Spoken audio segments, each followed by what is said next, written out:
there are 20 seats in Formula One with very little movement year on year. Really, you see maybe 1 or 2 drivers at a maximum come into Formula One as an average each year. So then you look at the sort of ratio and the numbers and you crunch it down to then the amount of women that are competing in the sport, or young girls especially.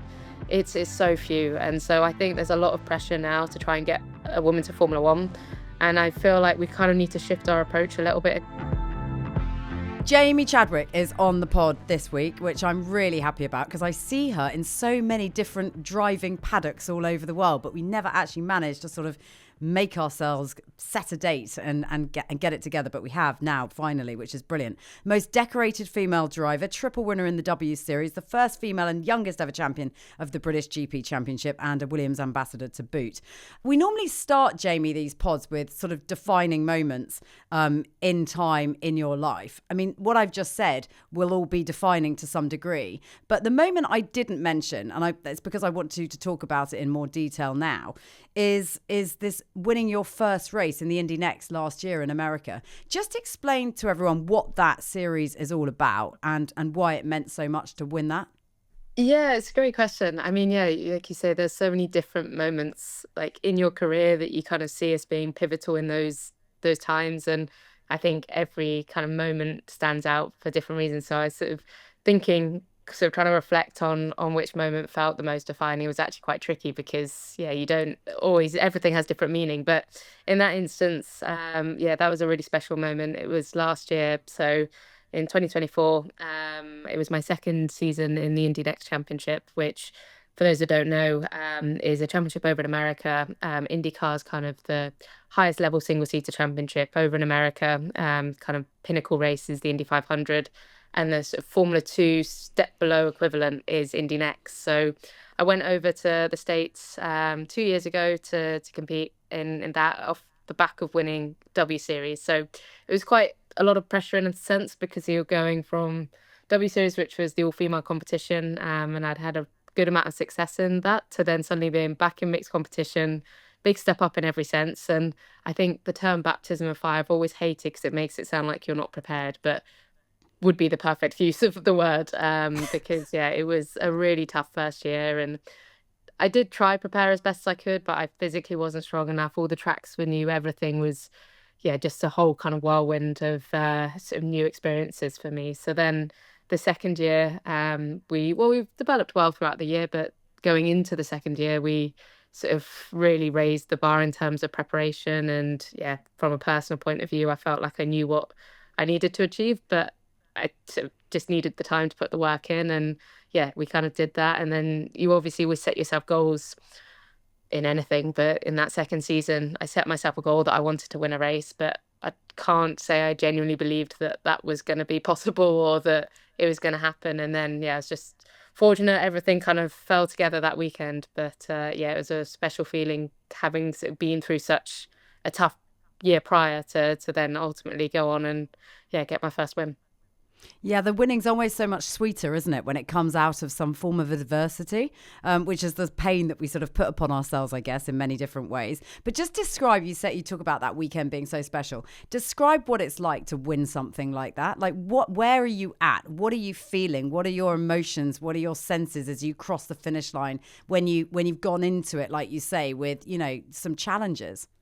Definitely. It's a funny one because in the build-up, you I feel every weekend you set yourself goals, like I said, and, at the start of the year, it's like, I want to be in the top 10 and then the top 5. And then you kind of find yourself getting either disappointed or happy or content with just sort of where you end up being. So I would be completely lying if I said I went into that weekend thinking I can win this race. But I did go in optimistic and I did sort of have good feelings going into it. And I felt like there was so much, and my mentality changed a little bit. You can control so much more than you realize. There's no reason why I couldn't have won that race going into it. So I don't know why I didn't believe that maybe I could have done. So I went into it kind of like most weekends, but we'd progressively been getting quicker and more competitive. And this is a track that I loved. So I already felt good about it. And then there was qualifying, and we have this group qualifying system, and the way that the groups were and everything, I kind of had a good feeling that we had a good shot of being on pole position. And then it rained and they cancelled our qualifying. And so I was like, oh God, okay, that's that out the window. Unfortunately, they put it on at the end of the day. So with the last session out, and managed to qualify on pole. And then I was so nervous from the point I qualified on pole to then the race. I was, yeah, a little bit on edge because I was like, right, now I actually need to convert this. Like, I've done the first bit of it, but I have to win now. I won't accept not anything else, because I feel like you start on pole, you have to convert it. So yeah, then I was pretty nervous. I can't say I slept a huge amount that night, but yeah, managed to go into race day feeling good. And yeah, fortunately, like you say, it's those icing on the cake moments, those moments where, yeah, you get the result or whatever it is that make it all worth it. And yeah, there's so many more bad days and good days that it's incredible the feeling that is. But for me, it's honestly something that quite quickly turns into the next thing. You're so quickly kind of processed it, over it, and then onto whatever's next. One of the things you do mention there, though, is having to overcome nerves, having to sort of deal with a huge amount of pressure that sounds like you put it on yourself as much as anything else, but also having to overcome these nerves. How did you manage to manage those? I mean, you've got this race ahead of you. You've got so much on the line. How do you manage to overcome the nerves? I mean, many people in whatever walk of life they come from face this battle on a daily basis, whether it be stand up and make a presentation, be in a boardroom doing what you have to do, whatever form it comes in, people struggle with nerves. How do you overcome them? It's a great question. I think there's two things for me that have really helped me, that have also been sort of self-discovery in many ways. A lot of it is just experience. The older I get, the more races I do, the more experience I have. Just you get more used to it, and you will have more tools you can lean on, which is why, when you see young sports people in particular, and they're able to deal with these kind of situations, it's way more impressive to me, because for me at a young age it wasn't that natural to be like that, and I'm fortunate that I've had the time and I've been given the time to kind of develop, particularly on that side of things. But definitely experience is one, and a lot of times I sort of go, I've been in this position before, I know how to deal with this, and just that comfort and peace in my mind helps a lot. That doesn't mean you don't have to go through those days where you feel really nervous and you just have to sort of deal with it. But coming out the other side of those days is kind of what helps eventually, when you get the more opportunities down the line. And then the other one's perspective. I always say this, and maybe this, I don't know if this is good advice or not, but it works for me. Having perspective on what that race actually is, even though often, the stakes are high, the pressure is high, it's way higher sometimes in my head or in whoever's head. If you're doing a speech in front of 1,000 people, 100 people, you always feel like, that's like the biggest moment of your life, and you feel the pressure and everything. But actually, the reality is, as soon as that's done, most people will kind of move on to the next thing in their day or whatever it is. And, you go back to your family still love you, you're still in a, happy life, hopefully. And it is kind of one of those things where it's just the perspective of, not everything boils down to that one event or one race. And sometimes just that kind of realization helps me just take the weight off a little bit. Here's a question. Do you feel the pressure more acutely because you're racing against men? And you feel like as a woman you got a point to prove? Is that a thing? Because when I read about the list of brilliant achievements, most decorated female driver, triple winner of the W Series, which was a female series, the first female and youngest ever British GP championship as well. It's like there's a lot of firsts in that, and the first woman in that. There's a lot of pressure that comes with that. So when you go up against a field that's mixed, how does that change things? It's a great question. I think yes and no, because it's kind of the saying is incredibly cringy to me, but the pressure is a privilege thing is great. The fact that, I'm able to feel pressure is great in a way, because it means that, I'm doing something that probably young Jamie would have dreamt of doing or whatever it was. But at the same time, I think, especially my first year of Indy NXT, there's a lot of eyeballs on, there's so few women in our sport, there's so many eyeballs on the few of us that there are to succeed and have success. And there is pressure with that, of course, because not only do I feel like I'm representing myself and doing the best I can, but there is a bit of reflection on our gender as a whole, which in my opinion really shouldn't be the case. I've tried to sort of be vocal about that. If I have a bad season, that's on me. That's not on what women are capable of in general. I'm sure there's going to be another young superstar that can go on and, do a much, much better job. I believe that completely. So there is frustration with that side of the pressure, but then from a personal point of view, I think I'm so focused, regardless of whether it's mixed competition or female competition, whatever it is, just doing the best I can do, and kind of having peace in that being what I'm focused on rather than anything else. You know, like you mentioned about the fact that there's just a few of you in the mix that are female drivers, like there's a lot of attention on that for sure. I remember way back when, I mean, God, I'm going back like 20 odd years when I was presenting on Sky. There were only a few of us female sports broadcasters back then. And so definitely you felt like the intense glare of the spotlight in that way, but it made you really bond as a group together. Does it, you know, you're supposed to be rivals, of course you are, but does that actually bring you together as a closer knit group as females on this racing circuit? You have to kind of stick together. Definitely. There is a really nice camaraderie between, well, all women in motorsport, to be honest. That doesn't just include drivers. I think now the paddock's probably very different to back when you were in Formula One. Now you can walk through the paddock and see so many different women in different roles. And there is a great community with that. I think there's a lot of support, and I think we all want to see whatever roles we're in, each other do well.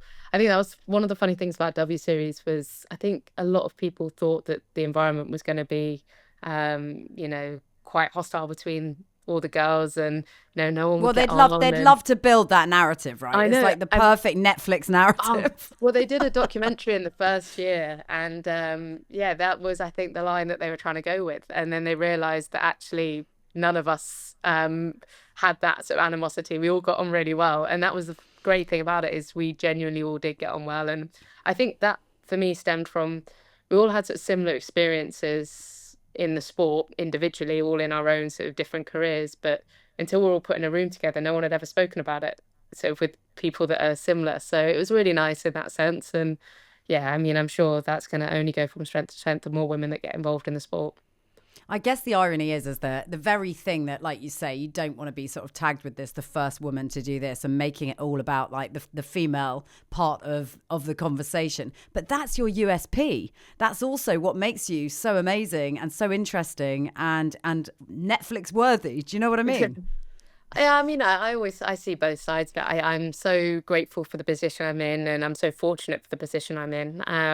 And yeah, a lot of that obviously is because I think it's an amazing place to be as a woman in the sport at the moment. I think there's so much, so many more initiatives, so much more opportunity for the likes of myself. So there's one side that you kind of relish that, and then the other side that is still just waiting for the sport to fully kind of tip over into being, a little bit maybe more diverse and having a slightly greater split. But still, I so fortunate to be involved in the sport, and I always say that, and I'm lucky, I'm starting to really see, I feel like I'm on the movement or the shift of the sport really transitioning now.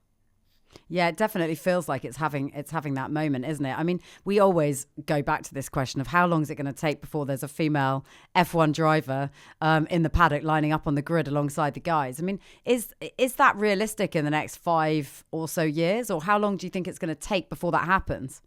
It's a really tricky question to answer, to be honest, because I genuinely believe it is realistic. It's not, impossible. If you look at this sort of average time for a young driver to go from karting to Formula One, it's probably around 6 years.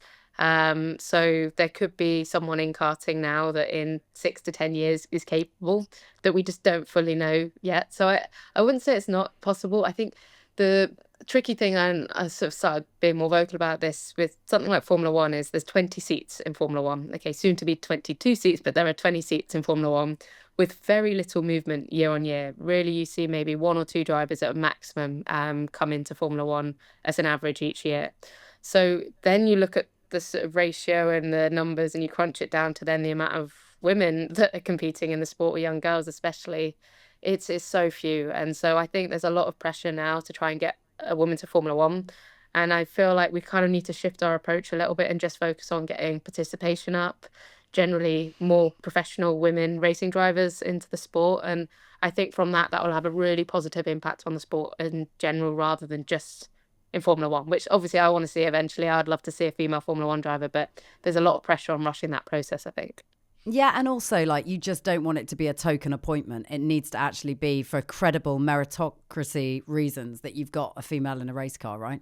Absolutely. That's the bang on point, I think, is, they need to, and more than ever needs to be even more, prepared and, yeah, in the best place possible because of that kind of pressure that we spoke about. I think whoever that female driver is that eventually gets on that Formula One grid, it's going to be a huge amount of pressure, no doubt. And Yeah. I think there's going to be a lot of eyeballs, and it shouldn't be the case, but it will be. And I think, yeah, just making sure that they're there fully for the right reasons, like you say, and not a token gesture, not a box tick, but yeah, there because they deserve it on talent, which I believe will happen. I really do believe at some point. So yeah, it's making sure it's for the right reasons.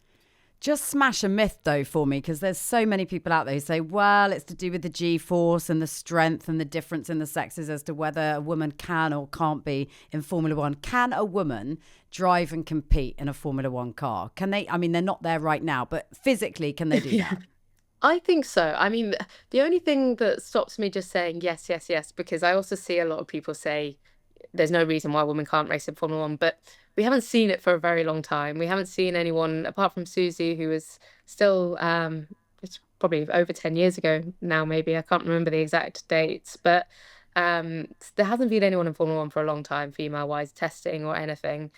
Formula Two, same. Formula Three, just about. So I think we need really to get more women at that level to kind of really understand it. And then we can really put an answer on whether, women are perfectly capable of competing against the men at the highest level. But I genuinely believe from everything I've seen and, in Formula One with the power steering and everything that I've seen of women in motorsport in general, I believe that they are capable. And yeah, I'm not going to be the first to just rush and say, yes, of course they can. There's no issues physically because it is a physical sport. I think even some of the boys say, it's not easy. It's not an easy sport by any means. They're still super physical, fit athletes. So yeah, I think there's definitely more research that needs to go into it, but I believe that women on a capability point of view and from a physicality can get that.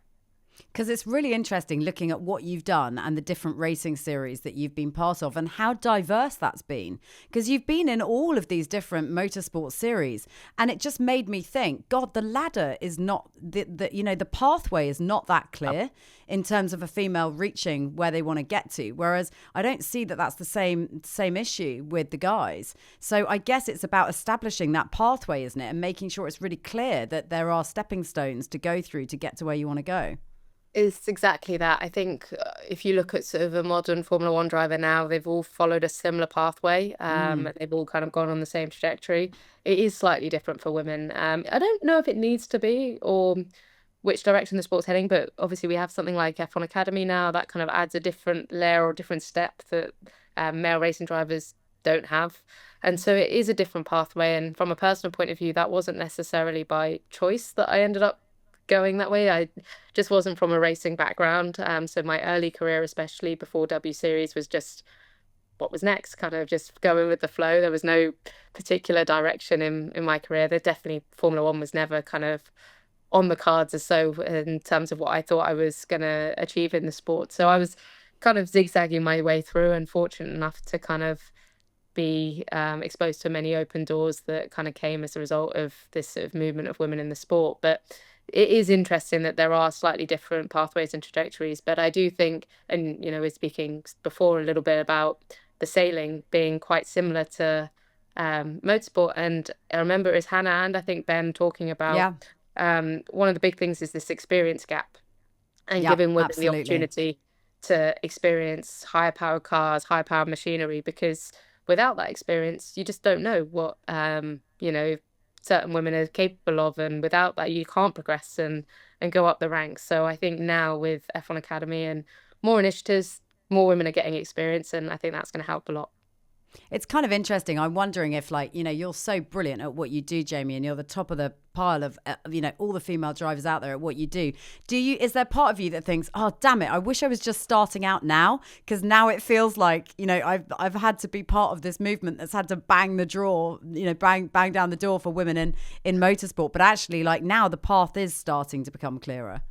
Yeah, I don't at all. I really don't. I'm so lucky. Honestly, I think I spoke to Susie Wolf about this the other day because it feels like she walked so my generation could run and then my generation's running so the next generation can sprint is how I kind of hope to to see it. But That's cool. for example, her generation paved the way big time for mine, and I've had huge amount of opportunity that I wouldn't have had, and I've been very fortunate in that. So I don't feel like that at all. But at the same time, I do feel like now the way I go through my career is very much in mind with the next generation. We've started a karting academy or karting championship for young girls now to get into the sports at grassroots level. And yeah, really it's now with one eye on making sure that the next generation have the best opportunity to really progress in the sport. That must have been quite an emotional call doing that. Like, it's taken you kind of full circle, hasn't it? Kind of when you're back at 11 and karting and those really early years that got you so inspired by all of this. It must have been, what was it like sort of starting that series and seeing sort of day one, how that was manifesting itself in the young girls that were coming through just like you'd been once upon a time? Yeah, it's so true. It's so full circle in many ways, because it's exactly how I started as well. Really just in go-karts, rental go-karting. Didn't know a huge amount about the sport as a whole. So felt very full circle, but it was nice. I mean, we've been toying with the idea for a long time. And then I said it's always something I'll do kind of post career maybe, or just something, after I stop. I'm just a racing driver now, focus on that. And, you know, if, for when I do potentially stop, kind of look at doing these kind of things. But actually the time just felt so right to do something like this. I feel like, when I started in the sport, I was really lucky my older brother was doing it, and he was the reason, I got into it, and I was lucky I had a brother to kind of go through the ranks with, and that kind of guarded me a lot from being the only girl, for example. And to me it wasn't a big deal, but there's so many other young girls that would be put off by that. So really trying to create this community, create this opportunity for people to feel safe, an environment they enjoy. They can ultimately go karting and it can be for fun. It's not necessarily all about trying to have a career in the sport. And yeah, it's been really cool to see the numbers, especially in the first year, which was last year. Just see the growth and the interest, and that go from strength to strength now in the second year as well. What's the question that these young girls ask you more than any other? There must be something that they're sort of always trying to tap you up for in terms of an answer or a piece of advice. It's actually normally the parents that are asking me how they fund it, which is Yeah, well, that's a good point. yeah, and my answer hasn't got, I don't think, any better, unfortunately. I think that is one of the issues with our sport. But I think that is part of it. And, our karting series is subsidized, but not fully funded, because I think, part of our sport is that it employs so many different people. Actually, if you turn up to a racetrack, I'm in Jeddah at the moment for the Formula E, you turn up and you see how many people are involved. It's all to have these two race cars go racing, and it's a huge business now. And I think that's the case all the way from the beginning all the way through. It just goes up in scale. So I think kind of trying to help, part of what we're doing with the karting as well, is trying to give sort of resource and help and support on PR and media, commercializing it, everything, which is never going to be easy at karting. I think as so many people, it's tough to financially break into the sport, but just trying to give resource and opportunity for those that can potentially find a way to get the support and keep going. Yeah, one of the really big challenges, I know this really well from being Ben's wife, but one of the really big challenges is actually how you do put that campaign together. It's not just about you as the driver or him as the sailor.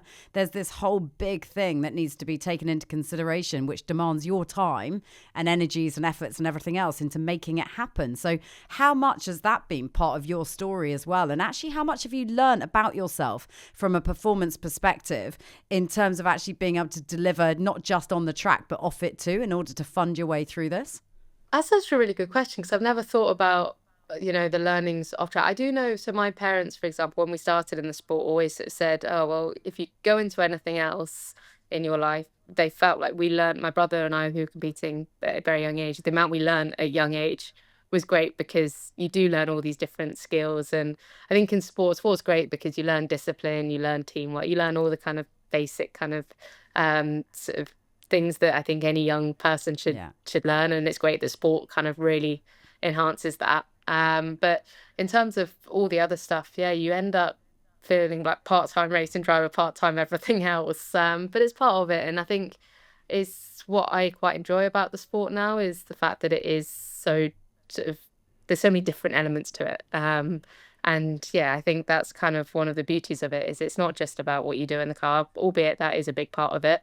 And yeah, it's cool to see some of the real raw talent that are just incredibly fast, and they can still make it work and they can still find their way. But yeah, there's just so much more to the sport now.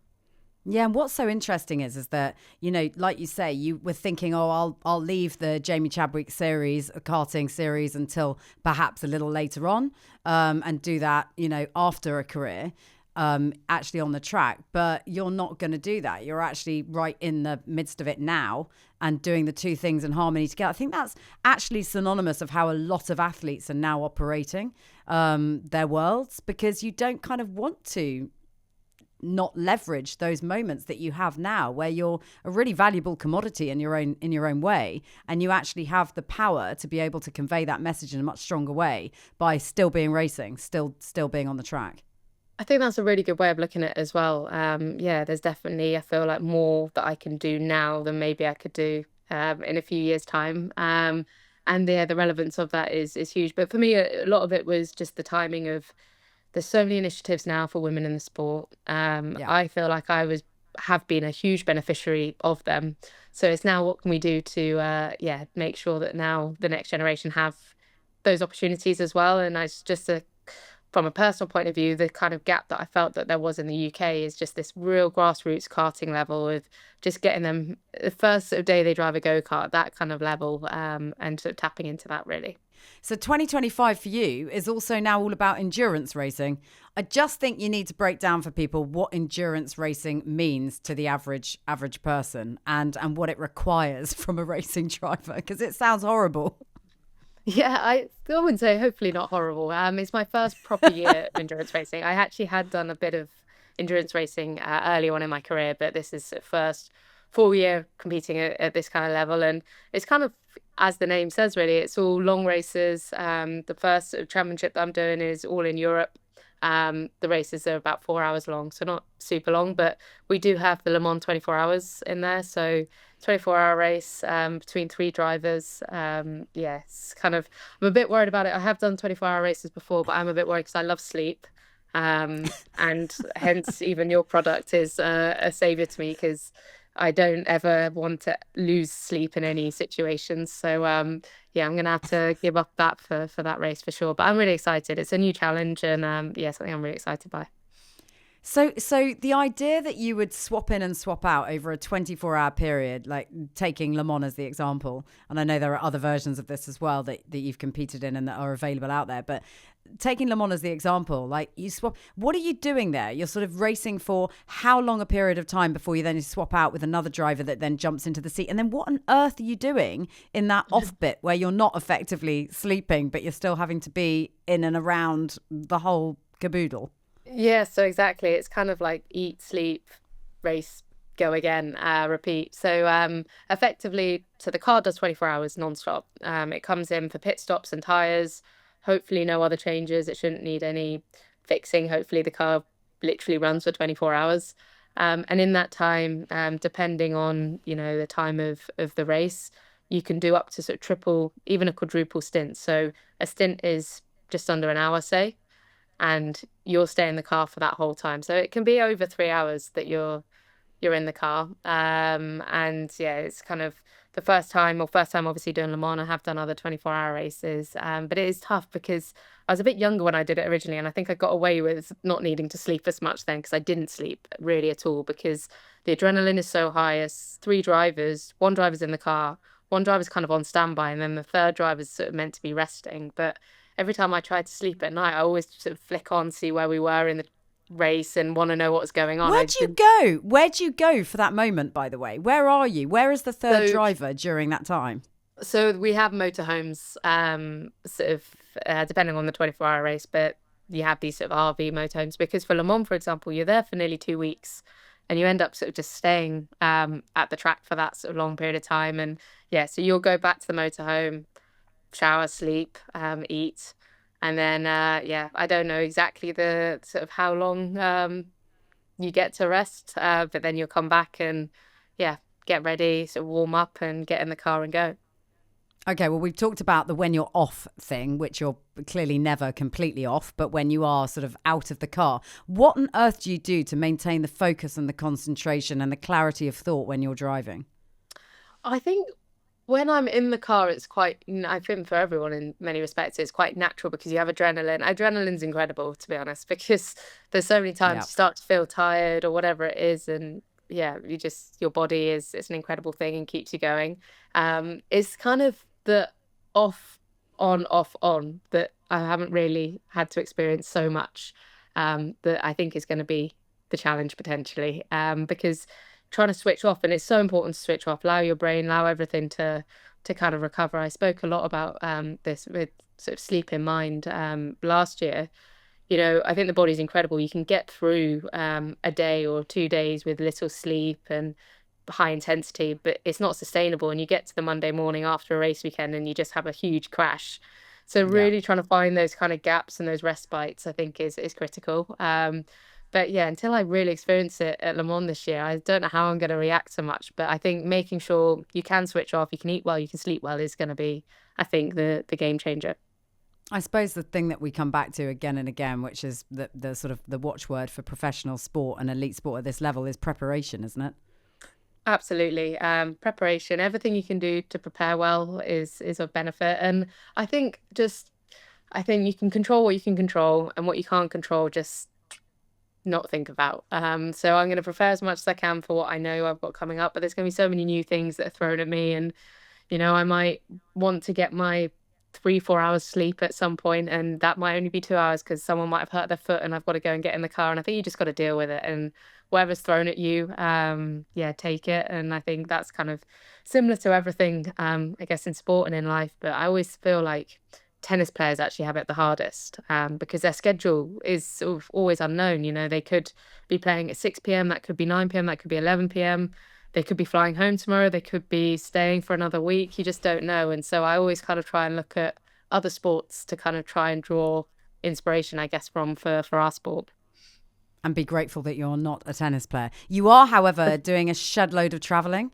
Like all of these circuits that we're talking about are global circuits. And, we've talked about the importance of sleep and rest and recovery.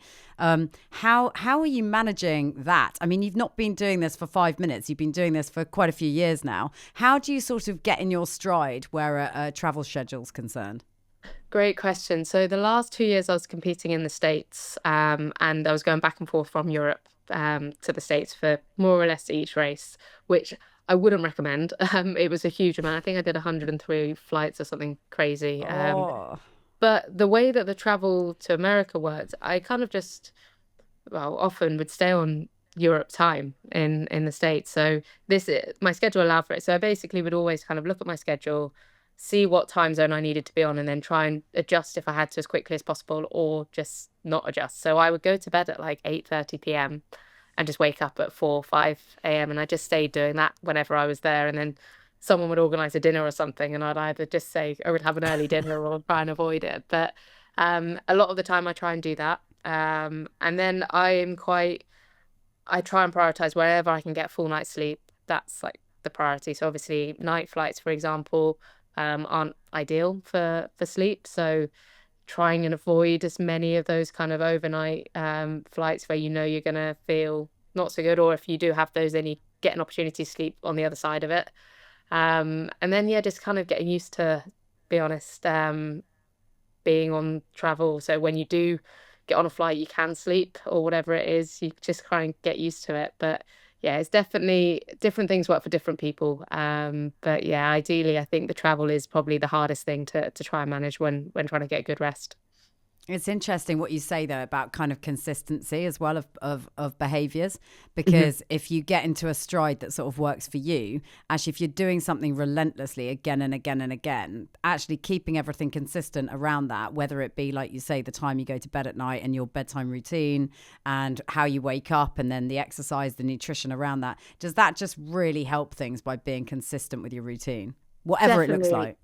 Definitely, because then, and to be honest, I used to be a little bit more because I wear, sleep tracking device and things, and I used to be really, that very analytical on Live everything by and it. go through Yeah. exactly. And I've stopped doing that because I don't think that's a healthy or good way to to try and be every day. But at the same time, I think if you do control things and keep things consistent, as you say, then you can spot anomalies. So if I've had a really bad night's sleep, but I've done everything more or less the same, then you can start to think, okay, maybe that's actually because of this or because of that. And yeah, I think I always sort of pinpoint back to, I'm a huge believer that sleep recovery is paramount for everyone. It's incredible. It's, yeah, something that I'm a big advocate for making sure I get a lot of. But at the same time, I do feel like it's not the end of the world, particularly if you have to perform on a race weekend.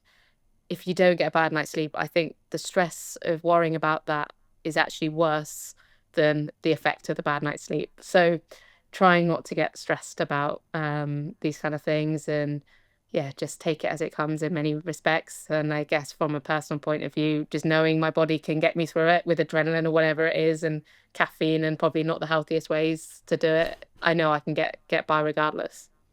Yeah, but I also think you're just being realistic about what life looks like rather than living by a particular way that's just, isn't realistic to sustain.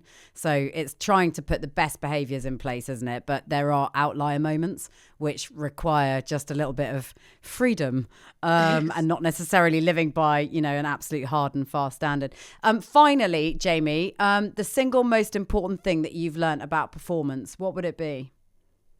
Single most important thing I've learned about performance, I would say looking after yourself. I would say, but that comes in so many different sort of aspects. But yeah, I think prioritizing yourself, which is a little bit of a cliche thing to say, but obviously you have your team, you have everyone around you, but you are, in my head, I used to, for example, delay go for dinners or whatever it was, and do all sorts of stuff to try and please other people. But actually for performance, I think you have to be number one, and you have to focus on yourself, and giving yourself every sort of bit of self-care and whatever it is that makes you happy possible. Because I think at the end of the day, you've got to go out and perform, and you've got to get the most out of yourself. And even if it doesn't make a difference, in the back of your mind, if it's made a difference, I think that's really important. So yeah, I would say looking after yourself. That makes a lot of sense. Jamie, thanks so much for coming on best of luck with that endurance series. I'm going to be helping you out for that, definitely. Tap me up for some stuff. I will do. It will make a difference, Thanks, Jamie. so I need it. Thank you.